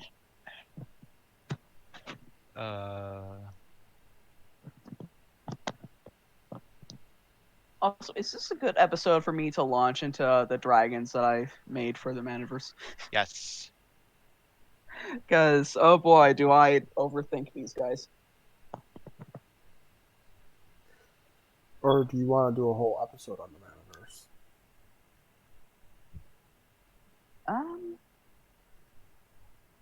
I don't know. A solo episode. I mean, 4 of us are involved in some capacity with the Maniverse, so it would just be Phoenix nodding and smiling. That's okay. I'll be doing that next episode when we go over berries. Yeah. Next episode, berries and cabbage. Yep. Me and rambling about taxonomy. It's going to be more interesting, I swear. Oh yeah, like there's a surprising amount of just interesting detail that goes into these 2 topics. Is this a berry? Is that a cabbage? That XKCD Yeah. comic that I gotta find it. That, like, as an aside, that reminds me that I showed her how terrifying Japanese knotweed is a week or so ago. Because there's stories of that stuff, like verified stories of that stuff, growing under a 4-lane highway and popping up on the other side. What? Japanese knotweed is fucking terrifying. And then you have Japanese arrowroot. Or I think it's Japanese arrowroot. It might be Chinese, I don't know. Is that the kudzu? Yes. Kudzu is terrifying. Yeah. It's super invasive. Yep.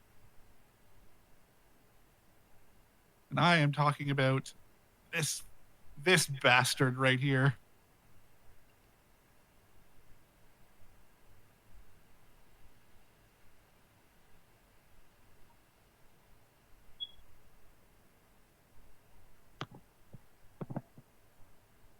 Yeah, I guess like I can at least give a bit of info on my Euthoran dragons, as they're called, because they're part of a specific planet. When I say that I over-engineer and overthink how they work, I mean it, because I've gone into detail about their scale structure, how their just anatomy works. There is a little bit of fantasy thrown in because, of course, there is. But when I can make it like scientifically backed, I do. Like, for example, they have 3 different ways that they can spit fire. One of them is just belching hydrogen, basically, with other chemicals in there. I think it's mostly like phosphorus, and it's like low rolling, dense, fiery gas, basically. Another one is they just spit flammable venom. For the viewers at home, should you explain what the Maniverse is first? Because The Maniverse is a collaborative, rational fantasy universe. Is the genre that Shadow always calls it. The different planets in the Maniverse can involve different genres. There's a few high fantasy. There's kind of a dark. What would you call Verona? Complicated. It's like modern-ish fantasy, I guess, with weird shenanigans with just their technology. There's Japan. There's I did- there's Uh, I guess for like the for easiest reference, way I have of describing Corona is like Art Deco futurism with furries. yeah. When I say Japan, I'm referring to one of Giga's worlds because I don't know how to describe Rokans. Literal I mean, Japan. yeah, Space pretty Japan. much. It's Space Japan. There are yokai there. Uh, Euthora is sort of high fantasy, but it's also as if the inheritance cycle, How to Train Your Dragon, and Age of Fire had a baby. There's the quintessential Manaverse planet Fantasia, which is Shadows, which is like he described it as mana punk at one point. There's CL, which is an entirely different can of worms because it breaks some Manaverse rules, except it doesn't because Shadow made it, so of course he loopholed them. Because he made it up as he went along. Cough, cough. Well, no, he didn't make it up as he went along. He stole from Worm and Arknights. So one thing that you'll notice just immediately if you ever get into the Manaverse is that we are inspired by pop culture all the time. Yep. Like, even Verona is basically Final Fantasy XIV. Yes. I am shameless. Euthora Fucking love that game. is just an Age of Fire AU with How to Train Your Dragon style speciation and inheritance style mechanics.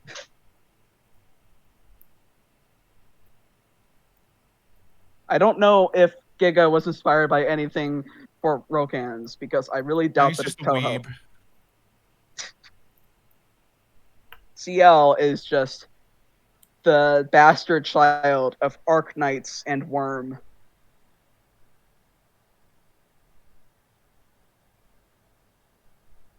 And there's whatever the hell is going on with Star's World. Yeah, there's whatever the hell is going on with Sesquion, frankly. Honestly, whatever the hell is going on with half of that star system. Yeah.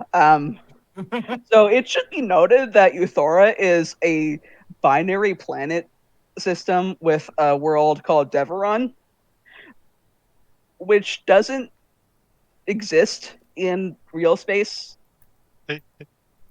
Real space being kind of the term for the real world when speaking in context of dimensions and stuff. So Deveron was a planet. It kind of imploded on itself. And now Euthora is orbiting its star alongside this planet-sized massive gravity that no longer has a planet. Something inverted spheroid. Yeah, I still don't know what that means. Apparently, Deveron is an inverted spheroid, and I have no earthly idea what that's supposed to mean. I wonder if Zio even knows exactly what that means. I don't I think wonder so. if Zio even knows anything. I don't think Zio knows what that means, especially because I'm pretty sure that Crazy suggested it. Ah,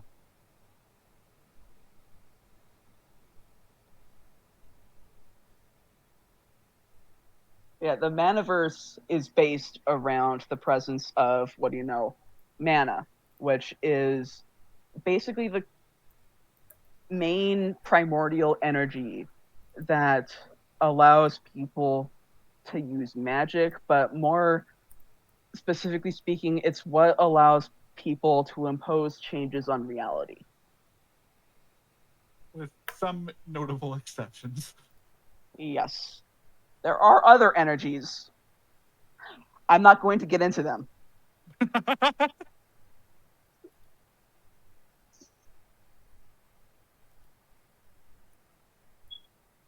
Zio's probably making like 5 more of them as we speak just to annoy Shadow. Probably. I once said that because Shadow was retconning excess, I once said, worst case scenario, I'll team up with Zio and make a dragon to annoy you. Also, Dark can pick up the explanation because I have the BRB. I won't. Oh no. 'Cause, Really, Dark. a lot of this stuff still confuses me. Dark. I actually do have the BRB, so whatever. So, I can't really think of anything to add to that conversation. It's at wrong station. so dragons. They're bugs. Ding! That's number 6. But yeah, like we said in episode 0, we go off topic, and we kind of finished the dragon discussion a half hour early. Yeah. But hey, at least I had an essay, so. Yes, you did, and I like the fact that you had an essay prepared for that. That was very impressive.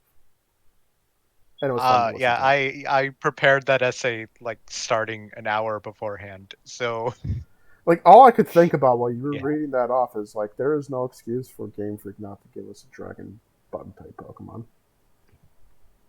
yeah, and dragons are just bugs. You heard it here. Yes. It makes so much sense. It does. I mean, it does have. Yes, it does have that. Stretched so far, but this time you don't pull anything. Every step along the way made sense, and then we ended up with the dragon. Whoa. Yes.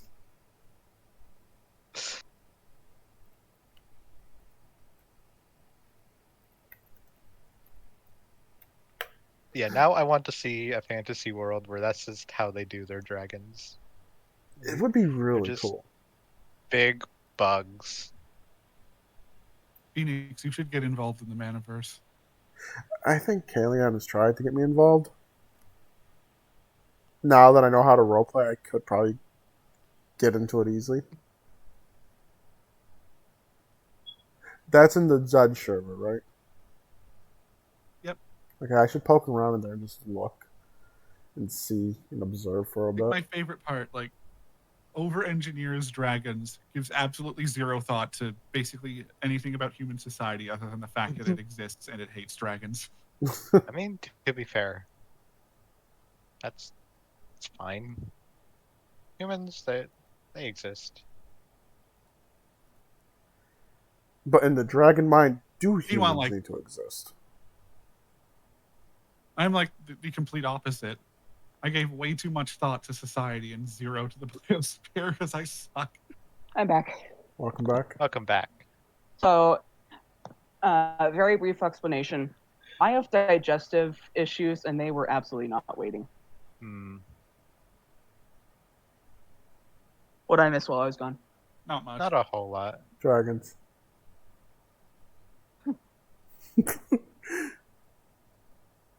I've just been typing up future episode possibilities.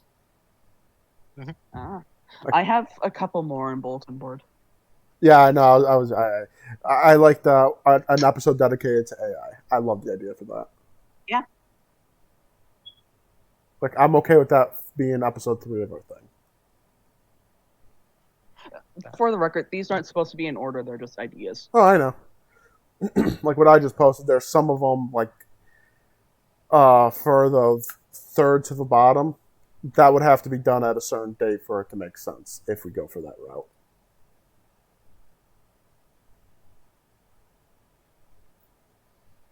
I wonder if we could convince Shadow to just show up, if just in text chat for the Manaverse episode. Yeah, Probably imagine Shadow not. being on mic. Well, I mean, he's not going to be on microphone, but he does join voice chat to listen to just Manaverse talk, and he does contribute in text form. And considering that Phoenix is recording Discord, wouldn't be too bad. Yeah. We're also expecting Shadow to care. Yeah. I mean, he cares about Manaverse stuff. Not about podcasts, though. So he doesn't have to engage with the podcast. He can just be here. And correct us when we're wrong. Yes, exactly. It's good to have guests brought onto the podcast. Yeah. But again, though, it is worth noting, Shadow does not talk. It's okay. So you would have to record the text chat. It's okay. We can always just record the. Maybe we have voice contacts. I was with a separate channel because I know sometimes we post in voice contacts like inside jokes. So if you look next to where it says recording, there's a little text bubble that says open chat. I've popped out the thing in another window. Oh my god! It's a whole new thing. Yeah. Yep. It is. Cool, isn't it? I got it. It's a new toy. Discord's not as lame as I thought.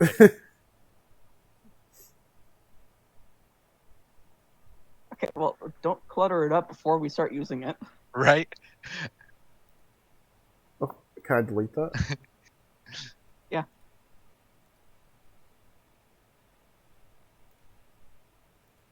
They won't let me delete it. Interesting. Oh, I did there it. it's goes. lagging. Or you did it. I did it. Nothing new if Discord was lagging. That's the truth. Oh, it's because I had to confirm it. Yeah. But the confirmation didn't come up in the pop-out window. It came up on Discord proper. It looks like we got a lot of future things to pick from for those who have stuck around for this long. Yep. And put up with us talking about whatever. Berries and cabbage. No, that's next episode. Are we going to name that Twigs and Berries? No, we're going to name it Berries and Cabbage. Oh. I just wanted to make an innuendo joke. No. Hey, it gets people clicking. No, it doesn't. It does. Sadly, he might be right. When you have a total of 2 people that watch, no, it doesn't. We don't know. That's why we gotta get people to watch. I also just don't like innuendo most of the time. I know, but sometimes we gotta do things we don't like make shorts, which I forgot to do this week. Why do we have to make shorts? We're a podcast. Shorts are good for advertisement. Shorts can be they can be fun for clips. Mm-hmm. Hey, look, this person said something stupid. Like I was supposed to clip that funny. I was supposed to clip the token girl comment. I forgot to do it. I didn't think it was that funny. I forgot. Which one of us said clip it? I think that was me, probably. I didn't think it was that imagined funny. It. Well, like the theory goes, we are all just figments of Kalion's imagination. Yes. But yeah, I'm not a huge fan of innuendo, especially when we've already kind of titled that episode. I just hope Berries and Cabbage attracts viewers. The AI one, that's going to be spicy because I know where we all stand. I know I stand. I know my stance. I know your stance. I think you're trying a little too hard to get clicks on our literal 3rd episode. 1, 2. Well, technically 3rd.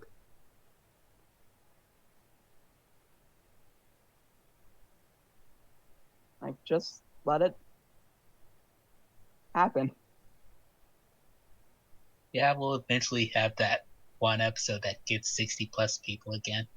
Yeah, and like I think the big thing with the old podcast was that it was still on a variety channel and it didn't seem consistent. I mean, we are recognized as an official podcast by YouTube, so there's that. I Whoop-de-doo. I don't think that means much. It had to go through an approval, so it means something to Okay. me.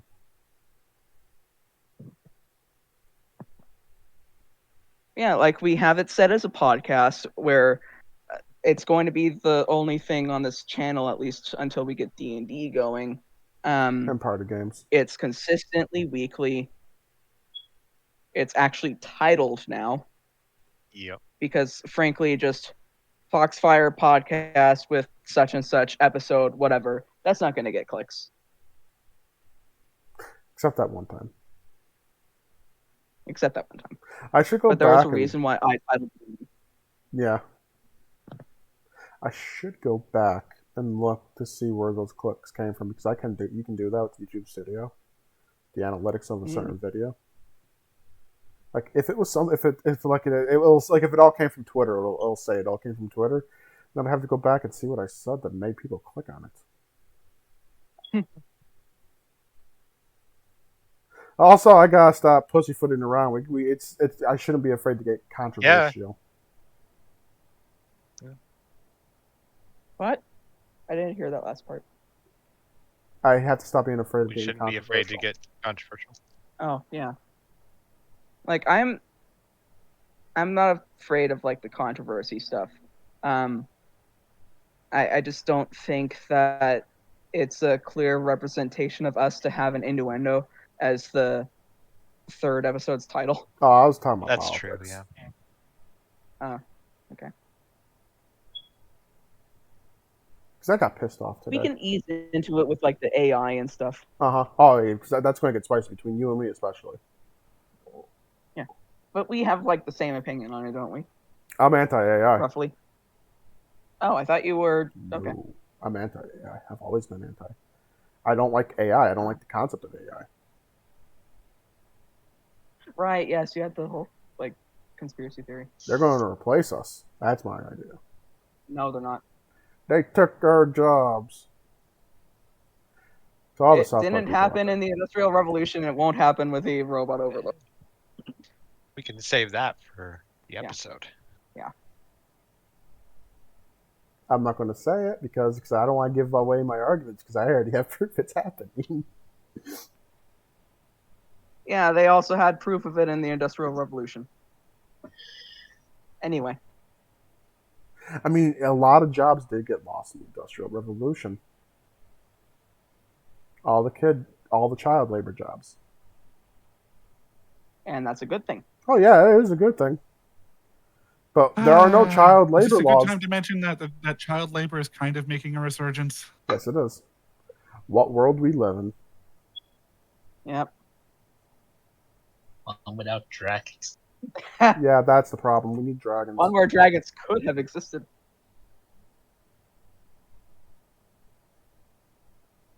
You know, you could always go the Godzilla route and have dragons just be aliens.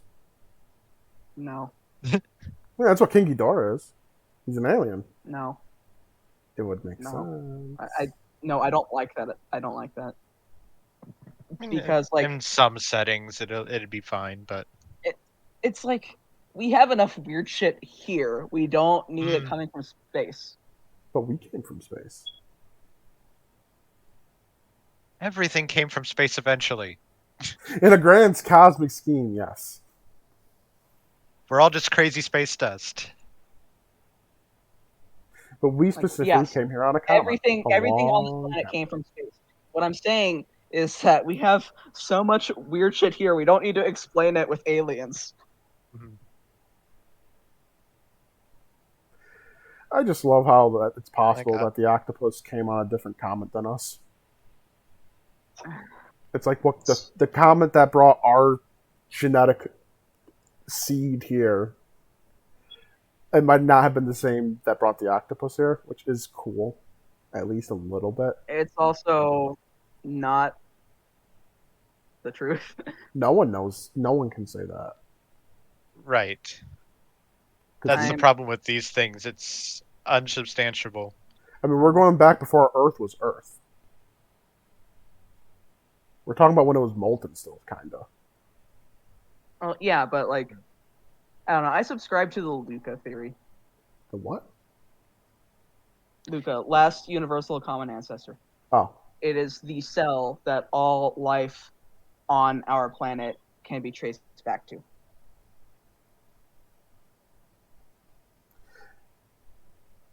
I've never actually put a horse in this race before. I never actually put the thought to it. Yeah, let me just. So like, I know our genetic code came here on a comet. That's all I know. So basically, the Luca theory is that at some point after whatever chemicals came here, whatever chemicals formed, somehow in just a perfect storm of circumstance, it became life. And that single cell life then just multiplied and developed and eventually became all life that we have on Earth today.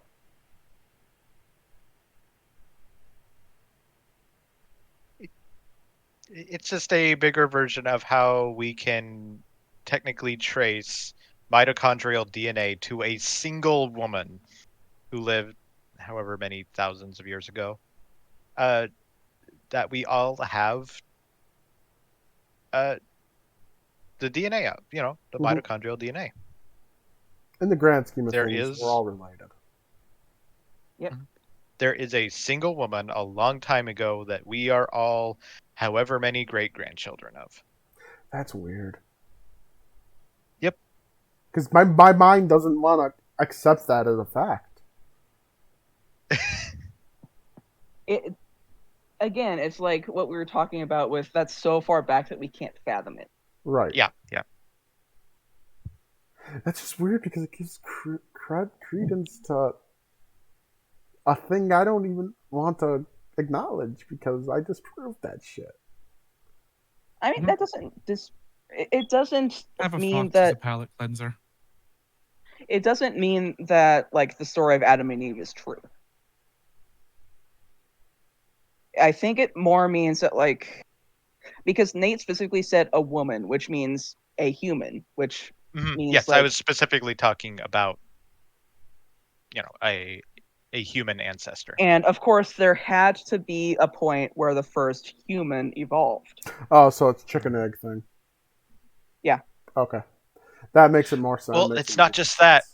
The mitochondrial Eve, as it's called, would be a lot more recent than the evolution of the human.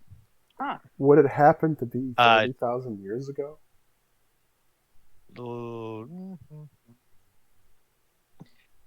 And it ultimately has more to do with like statistics than anything else. Like at some point there's going to be that most recent common ancestor. Mm-hmm. Yeah. Like how all blue-eyed people share a common ancestor. Mm-hmm. Yep. This is again what the Luca thing is. It is last universal common ancestor. It's just the least common denominator. We share DNA with bananas. And that's weird. It's not that we share DNA, it's that our DNA is similar. I think we're But one to be sequence fair, off. though, it's like DNA is such a huge thing, and like a lot of it is just kind of invariable. Mhm. Like Yeah, absolutely. our cells work the same way. Mhm. That's just how life is.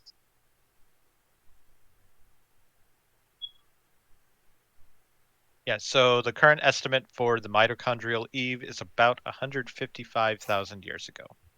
Wow. Oh, there goes the magic 30,000 years ago thing.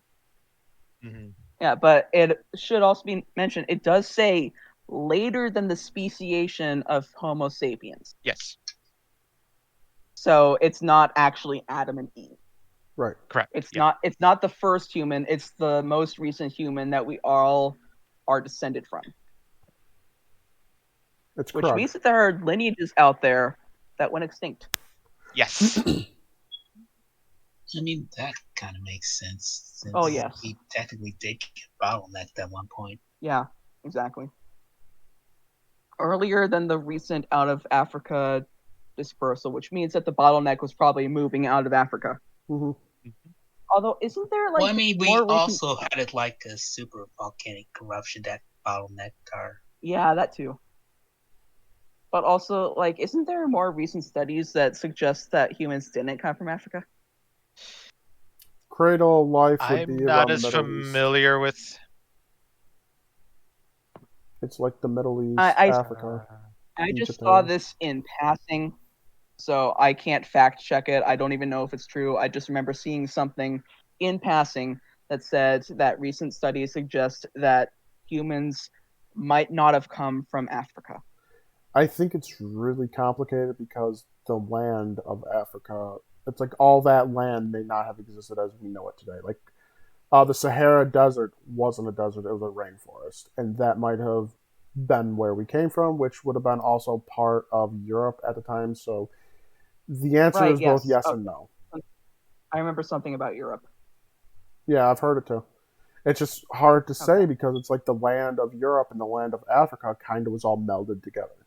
So it's Right, really yeah. hard to say. And that's interesting because aren't we pretty sure that South America was also attached to Africa? Oh yeah, that fits perfectly if you puzzle them together. Yeah. Okay. And honestly, I don't know what the theory is on how like the South American tribes got there. I'm not going to say it. That's another episode. I just don't know what the theory is. Pre-humans, pre-human civilization stuff that was wiped out. Besides that, That's the only. Ultimately, it's just land bridge stuff. okay. And generally now we're understanding that humans crossed the Bering Strait long before we thought they did. Yep, like really long before. Hmm. Dark, I appreciate the foxes, but why are you posting them? Because I want to. I like that Okay. one though. I really like that one. That's a pretty picture. Yeah, that's an Arctic fox. It's I pretty. think yeah, I think that's with its winter coat leaving.